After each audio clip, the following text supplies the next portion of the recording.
గారు మనం చూసాం ఆల్రెడీ ఈ బెనిఫిట్ షోలు అలాగే టికెట్ల ధరలకు సంబంధించి గతంలో నేను ఏదైతే నిర్ణయం ప్రకటించానో ఆ నిర్ణయానికే కట్టుబడి ఉన్నానని ముఖ్యమంత్రి మరోసారి ఈరోజు స్పష్టం చేశారు.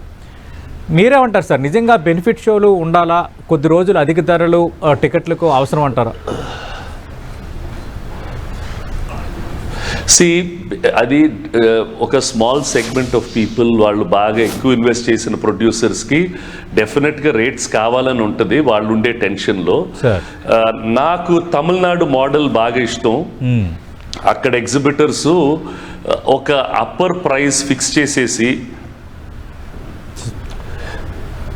మిగతా అన్ని ఆ కిందలో కావాలంటే ఇప్పుడు సే 200 రూపీస్ మ్యాక్సిమం అని పెట్టారనుకోండి, రెస్ట్ ఆఫ్ ద వీక్ నేను ఫ్రైడే సాటర్డే సండే లేకపోతే ఓపెనింగ్ వీక్ 200 రూపాయలకు అమ్ముకుంటాను, మిగతా రోజులు కావాలంటే తక్కువ కూడా అమ్ముకునే వెసులుబాటు పెట్టుకొని చేయగలిగితే it is good for everybody. That is my personal opinion.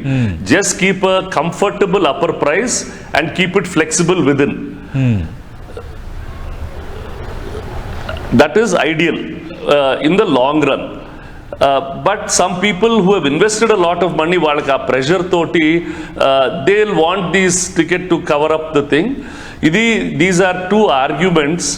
ఇది నా ప్రోడక్ట్, మీకు ఇంత డబ్బు ఉంటే నా ప్రోడక్ట్ ఇంత వాల్యూ ఉంది మీరు ఇవ్వాలి అనుకోవటం ఒకటి, లేదు ఇది ఒక కంట్రోల్డ్ ప్రోడక్ట్ ఈ రేంజ్లోనే ఉండాలనేది. So we can argue and debate on both sides. ఇప్పుడు మొన్న ఎగ్జిబిటర్స్ అందరు కలిసి సార్ మాకు సింగిల్ థియేటర్కి మాకు రేట్లు ఏమి వద్దండి ఇది చాలండి అని చాలా మంది ఎగ్జిబిటర్స్ అందరు అన్నారు. So I don't think this is going to be a major issue at all అమ్మా. సినిమాలు బాగా ఆడేస్తాయి